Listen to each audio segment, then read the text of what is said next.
He wrote the textbook on tank warfare and led Israel's armored fist to its most stunning victory. But when his nation faced annihilation in 1973, he watched his doctrine burn in the desert. Haunted by the loss of his soldiers, General Israel Tal embarked on a new mission. He would defy his critics and move heaven and earth to forge a revolutionary shield for his men, a chariot of steel born from a single sacred promise: to bring them home alive. Your support matters. Like, subscribe, and leave one comment. Thank you. Israel Tal was born in the autumn of 1924, his first breaths filled with the air of the Upper Galilee at Kibbutz Mahanaim. He was a child of the third wave of Zionist immigration, a generation born not in the shtetls of Europe but on the soil they were determined to reclaim.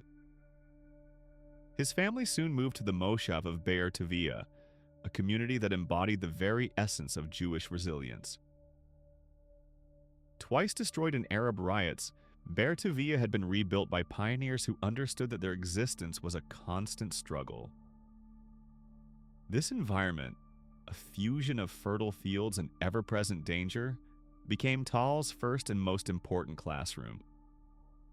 Life in the Moshav was a rhythm of hard agricultural labor under a relentless sun, punctuated by the quiet urgency of self-defense. The children learned to drive a tractor and handle a rifle with equal proficiency. For them, Zionism was not an abstract ideology, but a daily practice of cultivating the land and guarding it with their lives. Tal absorbed this ethos into his very being. The community's survival depended on mutual responsibility and an unwavering commitment to the collective. He later reflected that this upbringing taught him the fundamental truth of their reality, that the right to live on the land had to be earned every single day through both sweat and vigilance. The sounds of his youth were the whirring of irrigation pumps and the sharp crack of practice rifle fire from the Haganah. As he grew into a young man, joining the Haganah was not a decision, but an inevitability. It was the natural duty of every able-bodied youth, a seamless extension of his responsibility to his family and his community. The Haganah was a clandestine army of farmers and students, its methods rooted in guerrilla tactics and small unit operations, perfectly suited for the defense of isolated settlements. But as the world plunged into global war, a far greater threat emerged. The news of the Nazi horrors in Europe reached Palestine, and for Tal, the local struggle was suddenly dwarfed by a conflict for the very survival of the Jewish people. The choice became clear. He enlisted in the British Army, a decision that would fundamentally alter the course of his life. This was not just about fighting the Germans, it was about doing so as a Jew. He joined the Jewish Brigade, a unique formation within the British forces that fought under its own standard, a blue and white flag with a gold star of David. For the first time, Tal was part of a professional, conventional military. The contrast with the Haganah was staggering. He was immersed in a world of rigid discipline, standardized doctrine, and immense logistical power. The secret nighttime drills of the Moshav were replaced by the structured training of a modern army preparing for industrial-scale warfare. His crucible was the Italian campaign. As an officer in the Jewish Brigade, he saw combat against the hardened veterans of the German army along the Senia River. He learned to command men under fire, to coordinate with artillery, and to understand the intricate dance of infantry and support arms. He witnessed firsthand the awesome power of a well-supplied, well-trained, and well-led military machine. It was a world away from the hit-and-run tactics of the Haganah. In the mud and chaos of Italy, he was no longer just defending a single settlement. He was a soldier in a global war, fighting for the future of his people on an international stage. The experience in the Jewish Brigade was more than a trial by fire. It was a profound education. Tal was an astute observer, meticulously analyzing the mechanics of the British war effort. He saw how discipline created cohesion and how logistics were the true backbone of any sustained campaign. He learned that individual bravery, while essential, was no substitute for coordinated action and overwhelming firepower. He saw the strengths of a professional officer corps and the critical importance of standardized training that allowed vast numbers of men to operate as a single effective unit. This was the science of modern war, a science he was determined to master. He also saw its weaknesses. He noted the rigidities of command, the occasional disconnect between headquarters and the front line, and the immense resources required to sustain such a force. These observations planted the seeds of ideas that would blossom years later. When he returned to Palestine after the war, he was a different man. He carried the official rank of a British Army company commander, but unofficially he carried something far more valuable. He possessed a body of knowledge that few of his Haganah peers could claim. They were experts in irregular warfare, but he had now seen the blueprint of a modern, state-level army. Tal came home not just as a combat veteran, but as a military intellectual already wrestling with the concepts that would define Israel's future defense. He understood that the coming fight for independence would not be won with ambushes and clandestine operations alone. It would require an army built on principles of professionalism, discipline, and advanced doctrine. He had learned the grammar of war in the world's greatest armies now.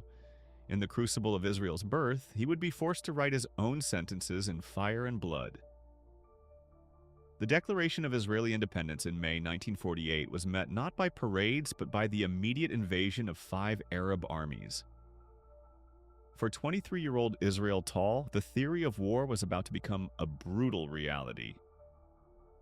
His formal training in the British Army made him a rare and valuable commodity in the new Israeli Defense Forces. He was quickly given command of an infantry company in the Givati Brigade and sent to the heart of the fighting. The tasks were Herculean: stop the armored columns of the Egyptian army advancing from the south and break the siege of Jerusalem. The survival of the new state depended entirely on the grit and ingenuity of junior officers like Tal, who had to learn how to lead in the chaos of battle. The fight to open the road to Jerusalem was a desperate, bloody struggle. Tal led his company in repeated assaults against the heavily fortified police station at Latrun, a fortress that commanded the vital route. Here, the textbook principles of his British training collided with the grim improvisation of a people's war. He faced entrenched machine guns and pre-sighted artillery with men armed mostly with rifles, courage, and a burning will to save the starving city. Every attack was a lesson in the high cost of frontal assaults. He saw the fragility of human life and the immense weight of command, where a single decision could mean the difference between life and death for the men who trusted him. On the southern front, the conditions were even more unforgiving.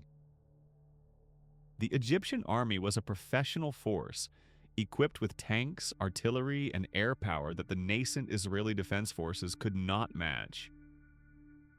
Tal and his men fought in the searing heat of the Negev desert, often outnumbered and always outgunned.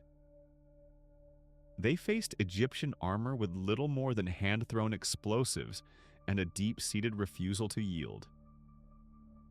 The casualty rates were horrific, a constant draining toll on morale and manpower.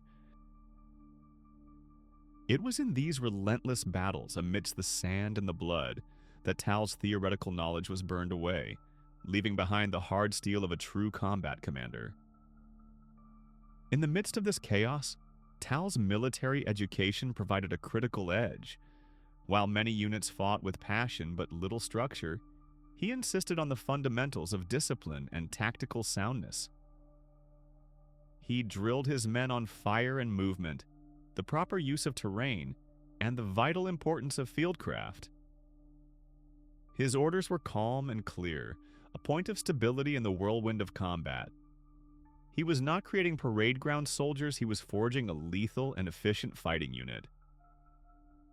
His men understood that his strict standards were not about military formality, but about survival.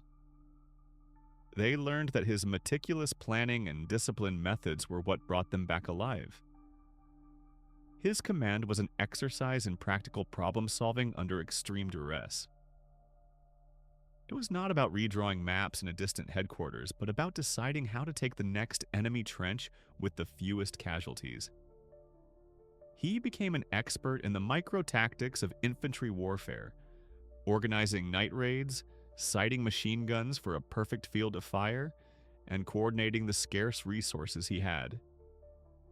He led from the front, sharing the dangers and hardships of his soldiers, earning their unwavering loyalty. He saw the fear in their eyes and taught them how to master it, how to channel it into focused aggression. Every firefight was a new lesson, every loss a painful scar that deepened his understanding of war. It was this intimate experience with the brutal realities of infantry combat that planted the seeds of a revolutionary idea in his mind. He saw how easily a line of brave riflemen could be suppressed and destroyed by a single well-placed machine gun. He witnessed how static defenses, no matter how bravely manned, crumbled under concentrated artillery or an armored assault. The heavy price paid for every yard of ground convinced him that this was not a sustainable way to fight. Israel could not afford to trade lives in a war of attrition. It needed a new weapon, a new method, to achieve swift, decisive victories. During rare pauses in the fighting, Tal would study the Israeli Defense Force's handful of armored vehicles. They were a pathetic collection of obsolete tanks and armored cars, often breaking down and poorly armed. To most commanders, they were simply mobile fire support for the infantry, to be parceled out and used as battering rams. But as Tal watched them move across the battlefield, he saw something else entirely. He saw speed, protected firepower, and the potential for shock action that could shatter an enemy's will to fight. He began to envision a different kind of army. Where others saw a simple infantry support tool, Tal imagined an independent, powerful arm. He conceived of tanks operating not in ones or twos, but massed in powerful brigades and divisions. He dreamed of them punching through enemy lines, not just supporting the infantry, but leading the charge, driving deep into the enemy's rear to sow chaos and collapse their command structure. This was a radical vision in an army that still revered the foot soldier above all else. It was a concept born in the dust of the Negev, a direct response to the slaughter he had witnessed. When the war ended in 1949, Israel had secured its fragile independence. Israel Tal was no longer a young officer with a British education. He was a seasoned veteran, his reputation for competence and bravery forged in the hottest fires of the conflict. The war had taught him an indelible lesson about his nation's precarious existence. To survive, Israel needed an army built not on mass, but on quality, speed, and overwhelming technological and doctrinal superiority. His bravery was proven, his competence noted, but his greatest contribution would not come from a rifle, but from rewriting the very rules of desert warfare. The year was 1956, and the sands of the Sinai were about to shift under the weight of a new kind of warfare. Colonel Israel Tal, now at the helm of the 7th Armored Brigade, was tasked with being the steel fist of the Israeli Defense Forces. The campaign was a bold gamble, and his brigade was the tip of the spear, designed for deep, decisive penetration. From the moment the order was given, Tal's tanks did not just advance, they surged forward with shocking velocity. They moved with a speed and relentless aggression that completely stunned the Egyptian defenders, covering vast distances in hours, not days. This was not the methodical, infantry support role that armor had traditionally played in global armies. This was something entirely new, something terrifyingly efficient and independent. Tal's brigade bypassed heavily defended strongpoints, plunging deep into the enemy's rear to sever communication lines, disrupt supply chains, and sow widespread chaos.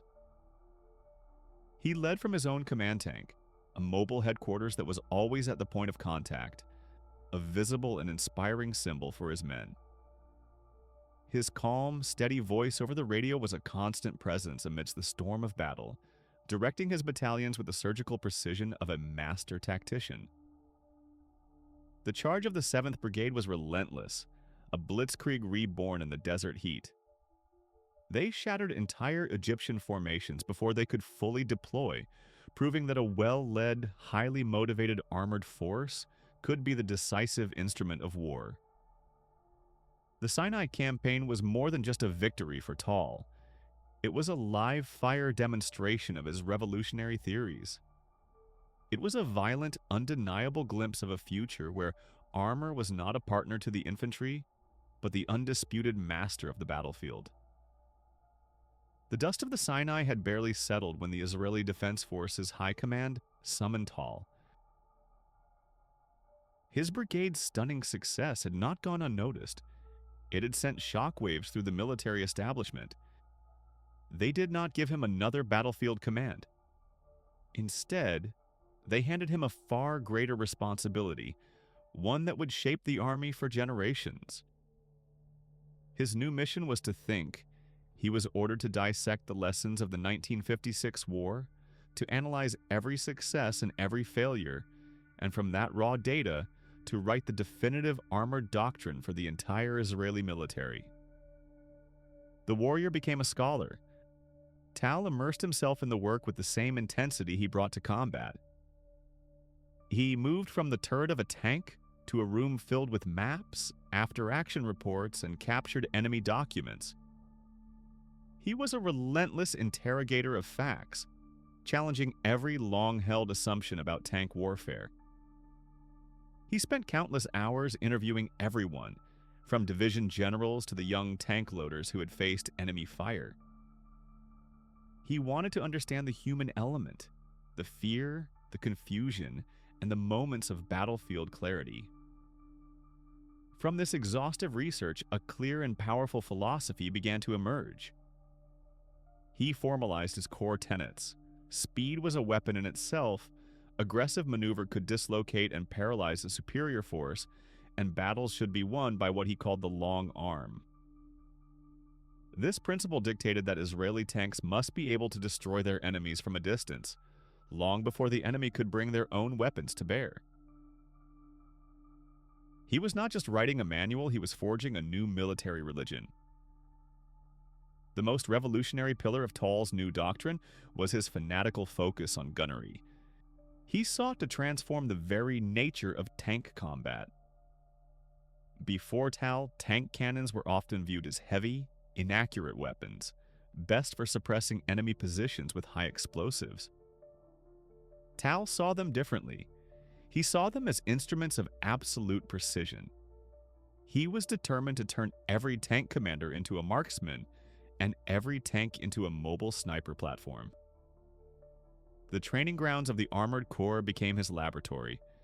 He pushed his crews beyond all known limits, demanding a level of accuracy that many thought impossible. He drilled them relentlessly on hitting targets at 1,000 meters, then 1,500, and even further.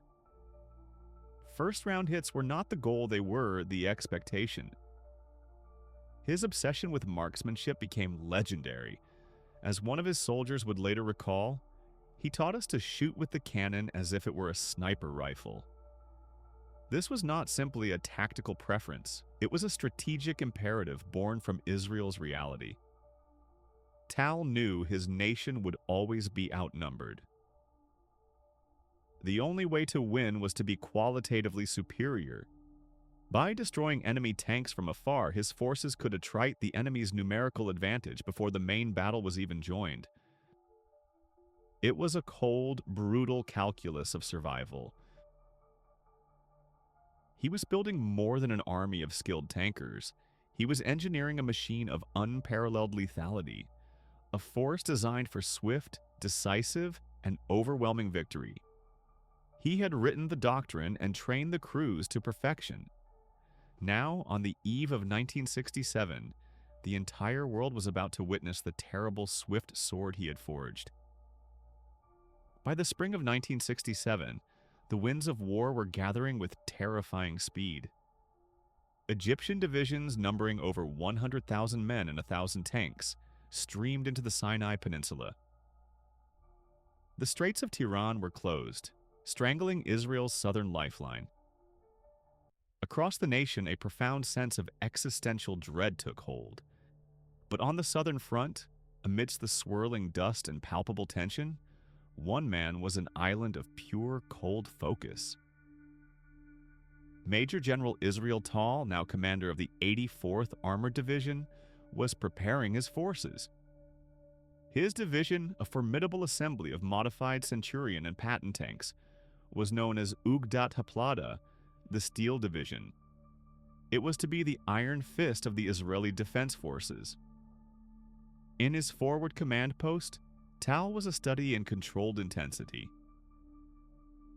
He spent hours poring over topographical maps and aerial reconnaissance photos, memorizing every wadi and ridge. He moved through his units not as a distant general, but as an exacting inspector. He quizzed tank commanders on gunnery tables, checked maintenance logs, and spoke with mechanics about engine performance. To his officers, he exuded an unshakable confidence that bordered on certainty. His calmness was not a facade, it was the product of absolute preparation. He had spent years forging this weapon, and he knew its capabilities to the smallest detail. Tal's leadership style was the antithesis of the charismatic, backslapping commander. He was reserved, demanding, and at times, ruthlessly critical. He did not seek affection from his men. He demanded their perfection.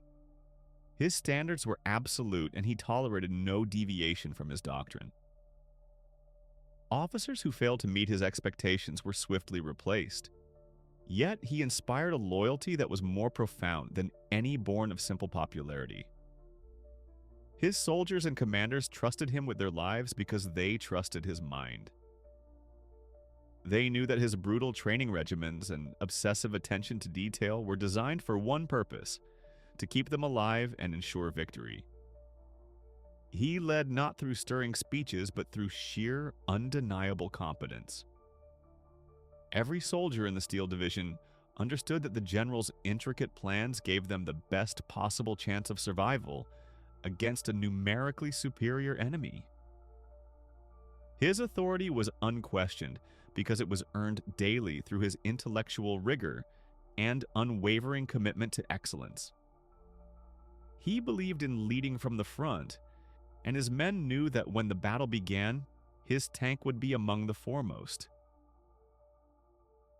This bond was forged on the anvil of his core fighting philosophy, a doctrine he had drilled into the very soul of his division. He famously articulated its central tenet to his commanders. "Accuracy is the essence of armored combat," he would state, his voice low and firm. "A single well-aimed shot is worth more than a dozen misses." This was not a mere suggestion, it was gospel.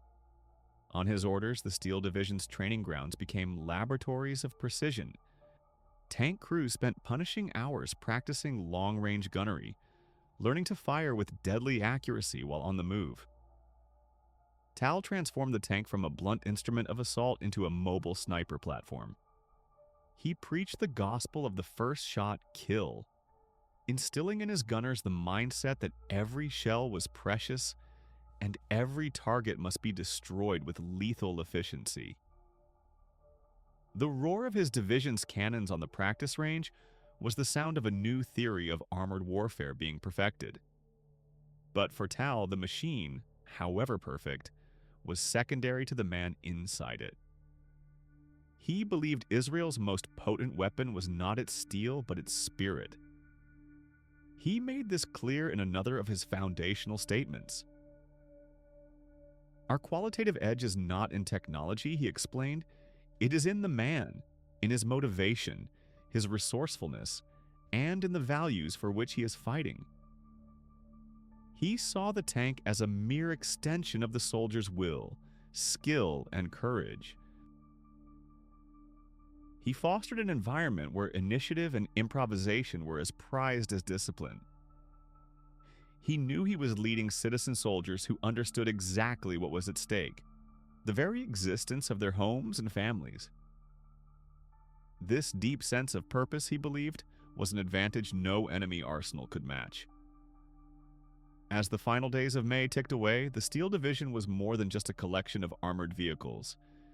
It was a perfectly tuned instrument of war, each crew a symphony of human skill and mechanical power, ready for its master to conduct his masterpiece. The plans were laid, the crews were ready, and the fate of the nation rested on one single massive armored punch into the heart of the Egyptian fortress at Rafah. The morning of June 5th, 1967, dawned hot and tense over the Negev desert. For Israel Tal, commander of the Steel Division, this was the culmination of a decade of relentless preparation. His objective was the Rafah Junction, the formidable linchpin of the Egyptian defense in northern Sinai. It was not a single line, but a sprawling complex of fortifications, layered 5 deep over a dozen miles.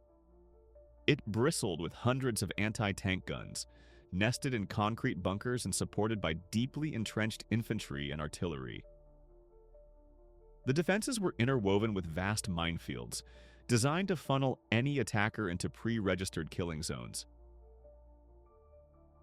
Conventional military wisdom, and indeed the advice of several other Israeli generals, dictated a cautious, broad-front assault. The idea was to stretch the defenders, probe for weaknesses, and minimize casualties by dispersing forces. Tal saw this as a recipe for a bloody stalemate.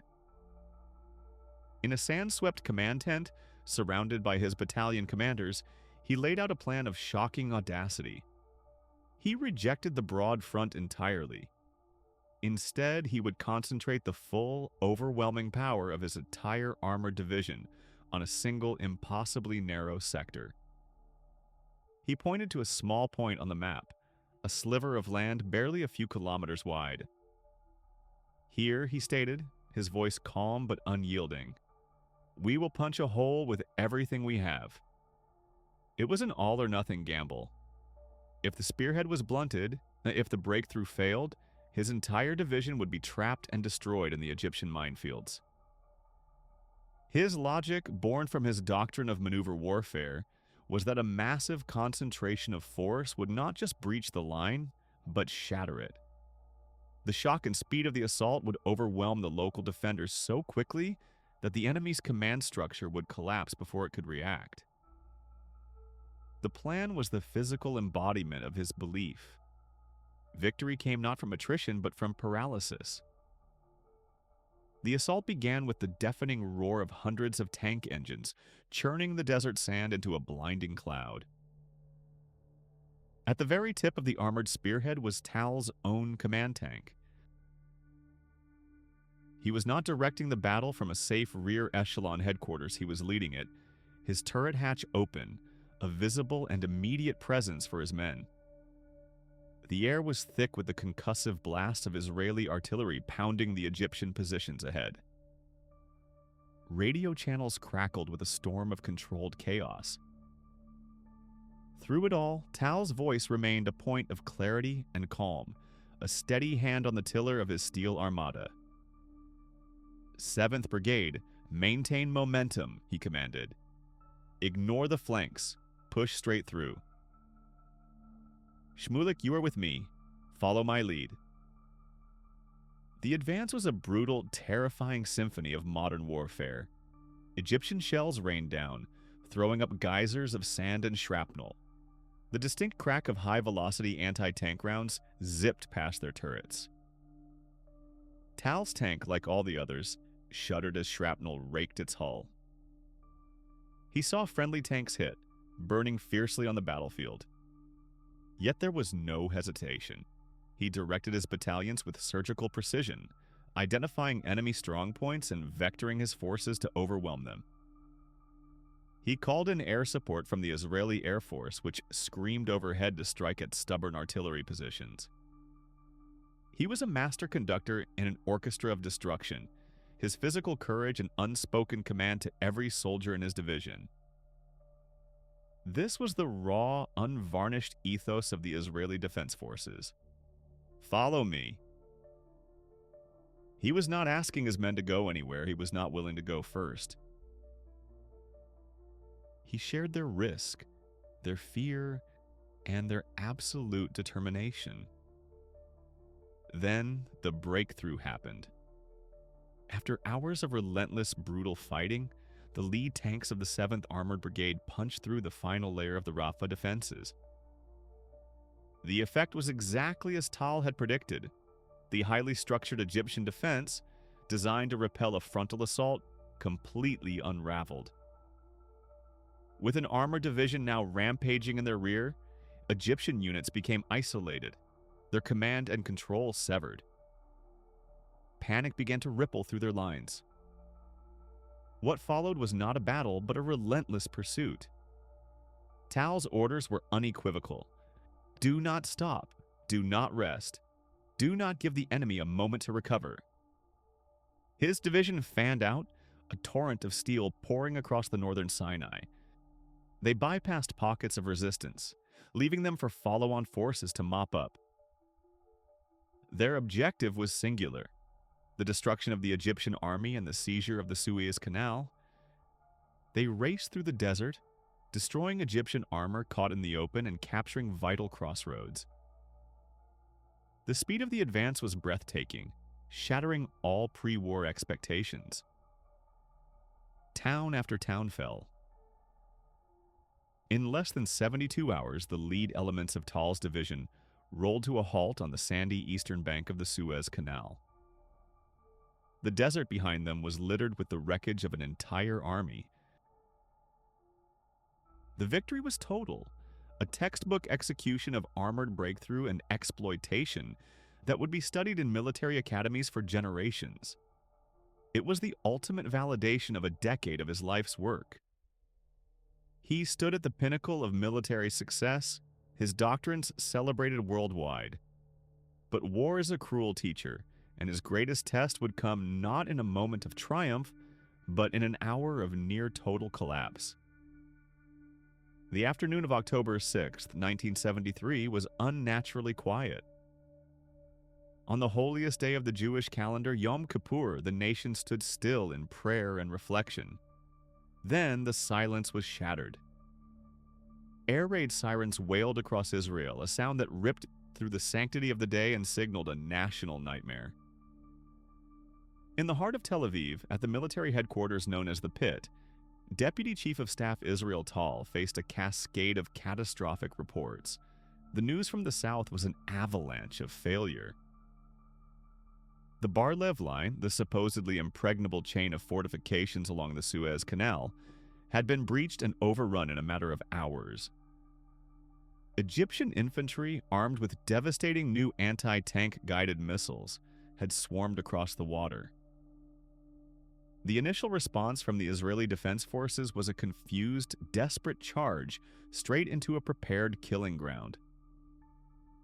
The reports flooding Tal's desk were sickeningly repetitive. Entire armored brigades, the pride of the Israeli military and the core of Tal's own doctrine, were being systematically destroyed. The new Soviet-made Sagar missiles turned the Sinai Desert into a graveyard of Israeli tanks. The confident tank commanders who had been taught to charge and overwhelm their enemies were now helpless targets. For Tal, this was more than a strategic disaster. It was a profound personal and professional collapse. The very system of armored warfare he had championed, the doctrine of the swift, decisive offensive, was being shredded before his eyes. Panic began to fester within the high command. The command and control structure on the southern front was disintegrating. Communications were failing. The atmosphere in Tel Aviv was one of sheer disbelief, a dawning horror that the state itself was on the brink of annihilation. As the southern front teetered on the edge of total collapse, Chief of Staff David Elazar made a desperate but decisive move. He turned to the one man whose authority and intellect could impose order on the chaos. He dispatched Israel Tal south with a simple but monumental order: take control and stop the bleeding. When Tal arrived at the Southern Command headquarters, he walked into a scene of pandemonium. The command bunker was a pressure cooker of fear and fury. Generals were shouting over each other, their voices raw with exhaustion and frustration. The air was thick with cigarette smoke and the stench of defeat. Hasty, uncoordinated counterattacks were being ordered and then annihilated, feeding more and more precious tanks into the Egyptian meat grinder. At the center of the storm was the aggressive and flamboyant division commander, Ariel Sharon, demanding immediate all-out assaults to throw the Egyptians back. Tal entered the room not as a storm, but as a chilling calm. He was a figure of immense, almost unnerving composure. He did not raise his voice. He simply absorbed the chaos, his sharp eyes scanning the frantic faces and the chaotic battle maps. His presence alone seemed to drain the hysteria from the room. He walked over to the maps, ignoring the arguments, and began a methodical analysis of the unfolding disaster. He listened to the radio traffic, piecing together the grim reality from the desperate calls of commanders under fire. He then turned to the assembled generals. The confrontation that followed became a legend in the annals of the Israeli Defense Forces. Sharon, impatient and furious, argued for a bold, immediate push across the canal. He saw hesitation as weakness. Tal saw Sharon's plan for what it was: suicide. He calmly but firmly rejected the proposal, stating that such an attack would destroy what was left of their armored forces. The two men, titans of the Israeli military, clashed not with shouts but with the cold, hard weight of their opposing philosophies. With the authority of the Chief of Staff behind him, Tal imposed his will. He made a decision that was strategically brilliant, but politically and emotionally agonizing. He ordered a halt to all major counterattacks. This was anathema to the very soul of the Israeli Defense Forces, an institution built on the principle of the relentless offensive. Tal was ordering his forces to hold, to give ground if necessary, and to adopt a defensive posture. It was a move that required immense moral courage, as it looked like an admission of defeat. But it was the only way to prevent a complete catastrophe. In place of the disastrous charges, he implemented a new, patient strategy, one he famously described as fight and bite. He understood that the Israeli tanks were outmatched by the dense screen of Egyptian anti-tank missiles when they attacked head-on. His new doctrine was a model of tactical discipline. Israeli tank formations were to no longer charge into the teeth of the Egyptian positions. Instead, they would engage from maximum range, using their superior gunnery to bite at the edges of the Egyptian advance. They would inflict casualties, destroy enemy tanks and armored vehicles, and then immediately pull back before entering the deadliest zones of the Sagar missile operators. It was a war of attrition, a methodical, grinding battle designed to bleed the enemy while preserving Israel's own irreplaceable armored strength. This strategy required immense discipline from commanders accustomed to aggressive action. It meant ceding territory in the short term, a bitter pill for a nation fighting for its survival on a narrow sliver of land. The fight and bite strategy worked. It was not glorious, and it produced no stunning battlefield victories in those initial, desperate days. But it stemmed the tide. The horrific rate of tank losses slowed to a trickle. The Egyptian advance, deprived of easy victories and taking steady casualties, began to lose its momentum. Tal's cool-headed intervention had stabilized the front. He had saved the Southern Command from itself, buying the Israeli Defense Forces the precious time it needed to mobilize its reserves, reorganize, and prepare for the eventual, brilliant counteroffensive that would turn the tide of the war. He was widely credited as the man who saved the South. It was not a victory of dashing cavalry charges, but a victory of intellect, of discipline, and of a commander's courage to make an unpopular but correct decision under unimaginable pressure. He had saved the front, but the images of burning Israeli tanks haunted him. The war had taught him a bitter lesson, and from its ashes, he would embark on his final greatest mission, to build a chariot of iron that would protect its crew above all else. The smoke had cleared from the Golan Heights and the Sinai, but for Israel Tal, the ghosts of the 1973 war remained. The conflict left a scar on the national psyche, a deep and painful wound born from surprise and staggering losses. For Tal, that wound was personal. He walked through fields of wreckage that were once the pride of the Israeli Armored Corps. He saw the blackened hulls of Centurion and Patton tanks, machines he had once believed were the ultimate instruments of Israeli power. But he saw more than twisted steel. In every scorched turret and every ruptured hull, he saw the faces of the young men who had perished inside them. The numbers were unbearable, a litany of lost sons, brothers, and fathers. This was not a problem of strategy or tactics. It was a crisis of philosophy. His entire career had been dedicated to perfecting the blitzkrieg, the lightning-fast offensive that overwhelmed the enemy. But now that doctrine felt hollow, purchased at a price he was no longer willing to pay. The nation's most precious resource was not its territory or its arsenal, but its people. A new conviction took root in his mind, an obsession that would define the rest of his life. Crew survivability. It became his new religion. He concluded that Israel could no longer depend on foreign tanks, machines built for European planes, and American doctrines. They were designed to be expendable assets in a superpower's global strategy. Israel, with its tiny population, could not afford such a calculus. It needed its own chariot, a tank forged from the hard lessons of its own unique wars. His new philosophy was distilled into a simple, powerful axiom that he repeated to anyone who would listen. He declared, "The man in the tank is the main weapon system." The machine was there to serve the soldier, not the other way around. Armed with this radical vision, Tal began his next great battle, one fought not with shells and machine guns, but with blueprints, budgets, and sheer force of will. He proposed the development of an indigenous Israeli main battle tank, a project of unprecedented scale and expense. He called it the Merkava, the ancient Hebrew word for chariot. The opposition was immediate and ferocious.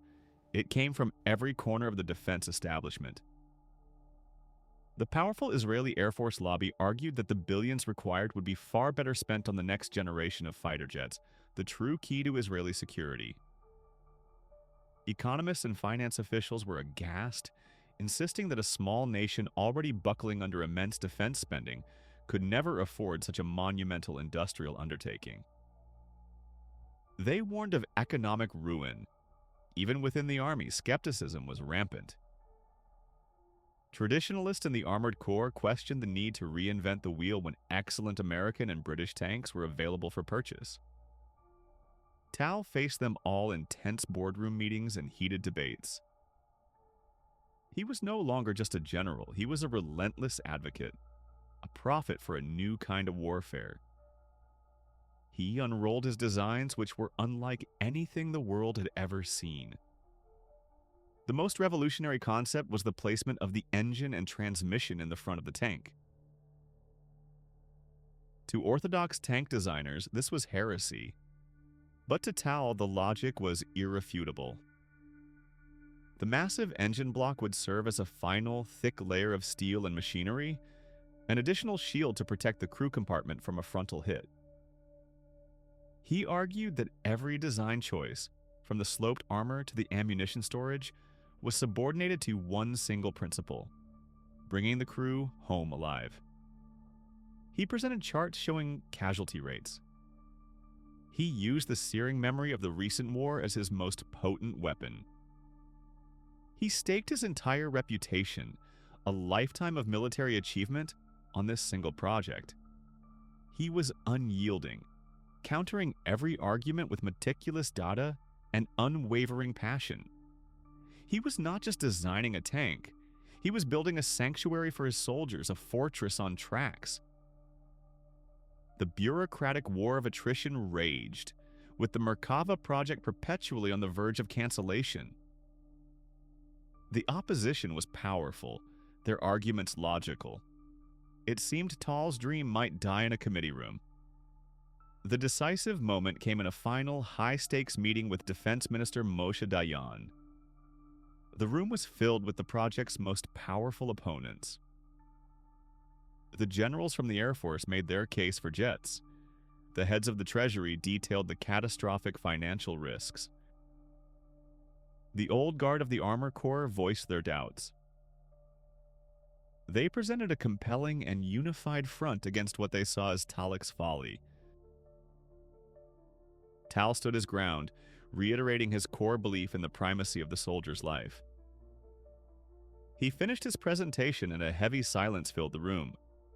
The fate of the Merkava and of Tal's legacy hung in the balance. Dayan, the iconic and battle-hardened leader, listened patiently to every word from every speaker. He looked at the charts, he listened to the dire predictions, and he absorbed the military arguments. Then he turned his gaze from the dissenters and fixed it on Israel Tal. He let the silence stretch for a moment longer, then spoke in a quiet, resolute voice that cut through all the noise. His words would become legend within the Israeli Defense Forces. He looked at his staff and said simply, "Talik has been eating tanks, drinking tanks, and sleeping tanks for 30 years. He paused, letting the weight of that statement sink in. Then came the final verdict. If he says we need this tank, we will have this tank. With that single powerful endorsement, the war was won. The arguments ceased. The Merkava project was born. The years that followed were a blur of creation. Tal was no longer a general commanding troops, but a master builder overseeing his life's work. He was a constant presence in the design offices, poring over blueprints with engineers. He was there in the workshops, climbing over steel plates and inspecting welds. He stood in the desert dust, watching the first prototypes roar to life, the radical front engine design pushing them across the rugged terrain. This was more than a weapon system. It was the culmination of a lifetime of experience, a physical manifestation of a commander's profound sense of responsibility for his men. It was a declaration of Israeli self-reliance, a promise forged in steel. He had conquered battlefields and bureaucratic empires to create his masterpiece. Now all that remained was to see how his legacy of steel and principle would forever guard the nation he served. The true test of Israel Tal's philosophy came in the summer of 1982. As Israeli armor rolled into Lebanon, the Merkava tank made its combat debut. It was a baptism by fire, a brutal crucible where theory would either shatter or be forged into legend. The terrain was a tanker's nightmare.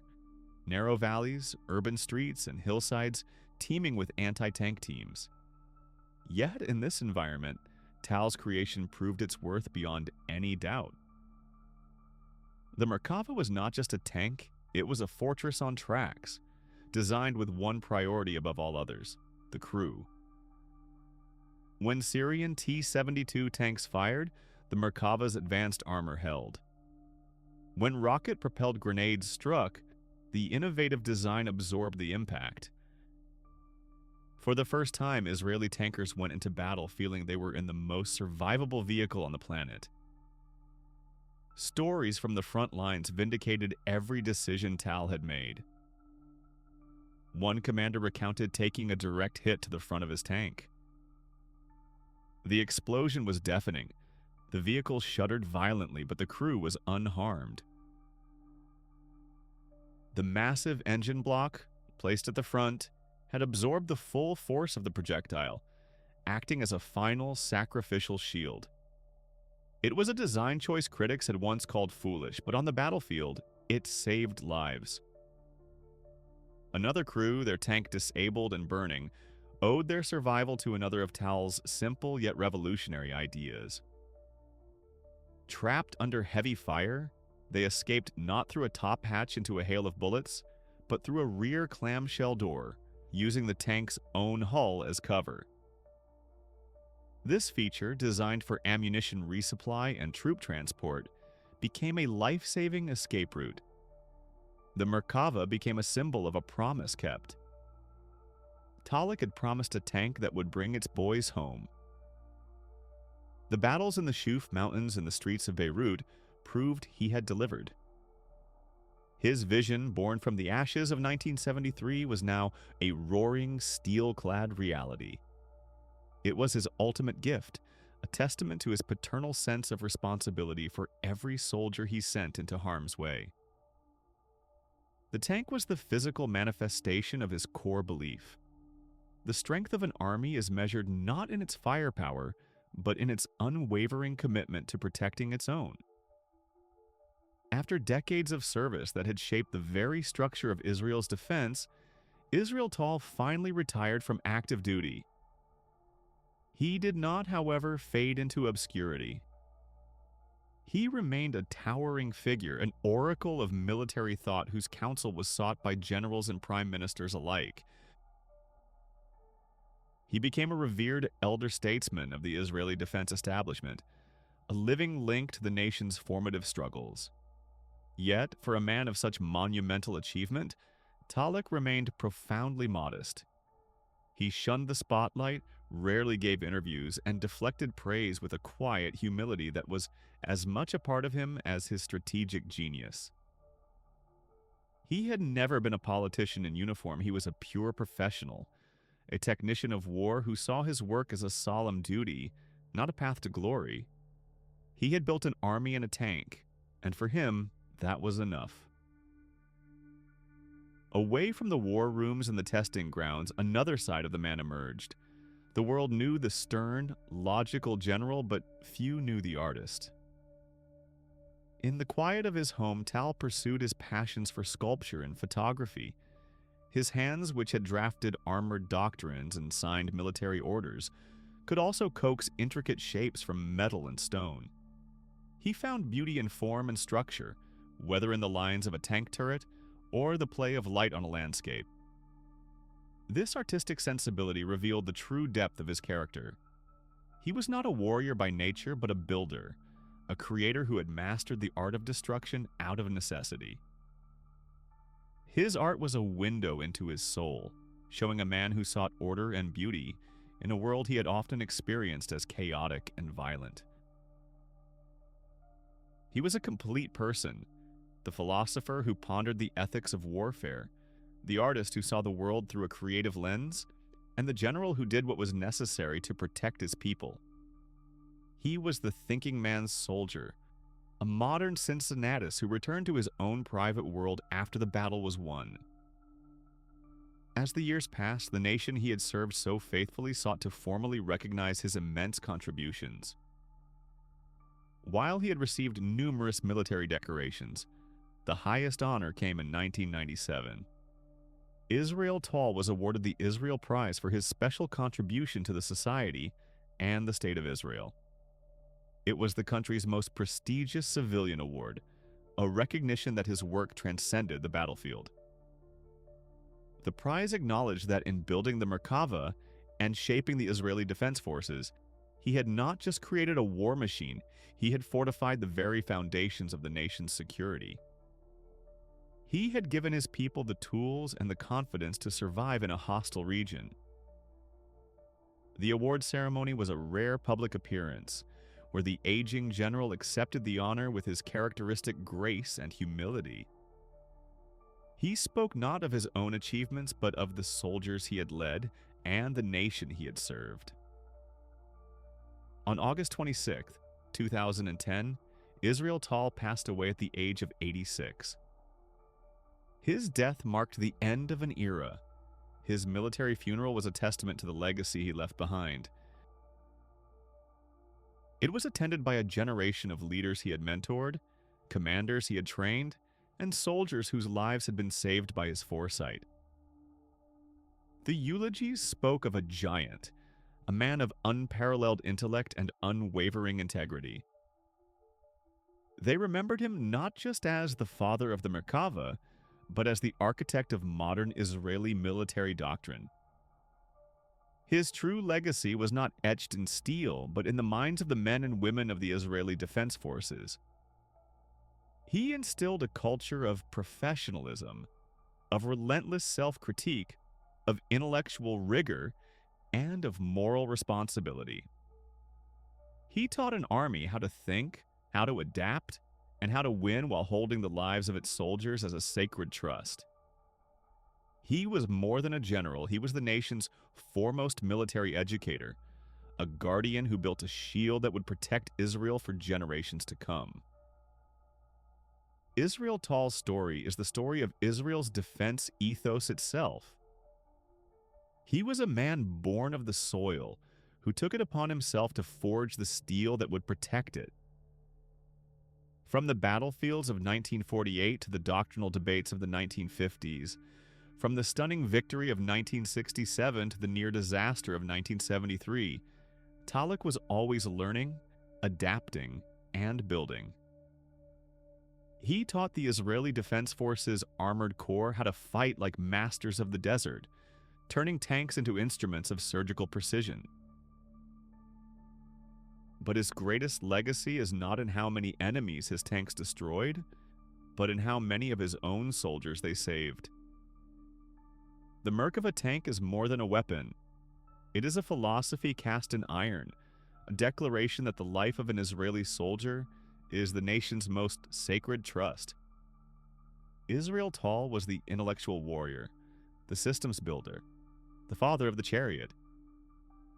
He gave his entire life to a single noble cause, ensuring that the shield of Israel would be strong enough to guarantee its survival forever. His work stands eternal guard over the nation he loved,